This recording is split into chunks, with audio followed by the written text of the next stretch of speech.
Hello friends, welcome জানাচ্ছি আমার YouTube চ্যানেলে সবাইকে। চলে এসেছি আপনাদের জন্য আরও একটা নতুন ভিডিও নিয়ে। এই মুহূর্তে সবথেকে বড় বিগ ব্রেকিং আপডেট হচ্ছে আজকে অনারেবল সুপ্রিম কোর্টে আজকে স্টেটের তরফ থেকে ওবিসি যে পেন্ডিং মামলা রয়েছে সেই মামলা নিয়ে আর্জি জানানো হয়েছে সিজিআই এর কাছে, অর্থাৎ অনারেবল চিফ জাস্টিস অফ ইন্ডিয়ার কাছে। শেয়ার করছি আজকের এই ভিডিওটা। যারা নতুন এসে তাদের রিকোয়েস্ট করলাম প্লিজ সাবস্ক্রাইব করবেন, সঙ্গে থাকবেন সমস্ত আপডেটগুলো পাওয়ার জন্য। প্রচুর লাইক চাই ভিডিওটা এবং হাইপ অপশনটা প্লিজ ক্লিক করবেন সবাই মিলে।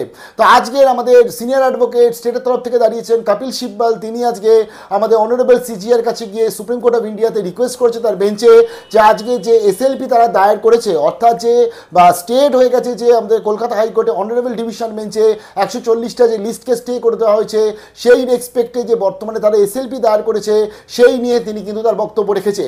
আজকে সিনিয়র অ্যাডভোকেট কপিল সিব্বল তিনি আজকে সিজিআইকে যেটা জানিয়েছেন যে স্টেট তাদের তরফ থেকে তারা একটা নতুন ওবিসি লিস্ট প্রকাশ করেছে, কিন্তু আজকে কলকাতা হাইকোর্ট সেই যে লিস্টটাকে সেটাকে স্টে করে দিয়েছে এবং সেখানে তারা তার যে বক্তব্য রেখেছে কলকাতা হাইকোর্টে মহামান্য ডিভিশন বেঞ্চ, সেটা হচ্ছে যে এটাকে লেজিসলেচার করা হয়নি বলে তার জন্য কিন্তু সেটাকে স্টে করে দেওয়া হয়েছে।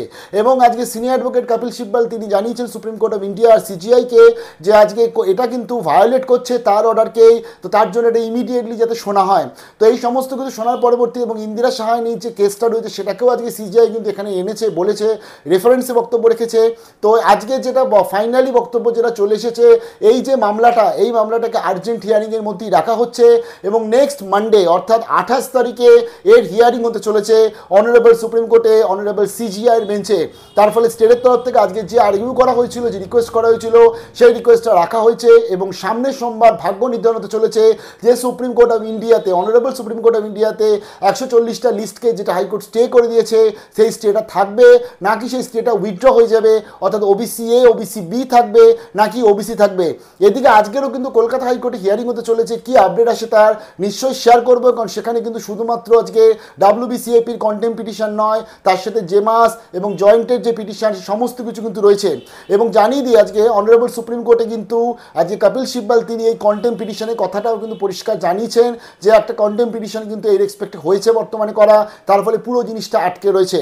তাই সামনের সোমবার তো আমাদের নজর থাকবেই, বাট তার আগে আজকের কলকাতা হাইকোর্টে কি আপডেট আসে নিশ্চয়ই শেয়ার করবো। নোটিশ যাবে না, মাঝে মাঝে দেখতে হবে আরজিটি ইউটিউব চ্যানেলকে, কি আপডেট আছে, স্টেট কি বলে। এই যে 28 তারিখে অনারেবল সুপ্রিম কোর্ট শুনবে বলেছে, স্টেট কি এটাই বক্তব্যতে রাখে নাকি কিছু ফার্দার বক্তব্য আসে নাকি ডিভিশনাল বেঞ্চ কিছু বক্তব্য রাখে, সেটা আমরা আজকে দেখবো। কিছুক্ষণের মধ্যে আপডেট নিয়ে চলে আসছি।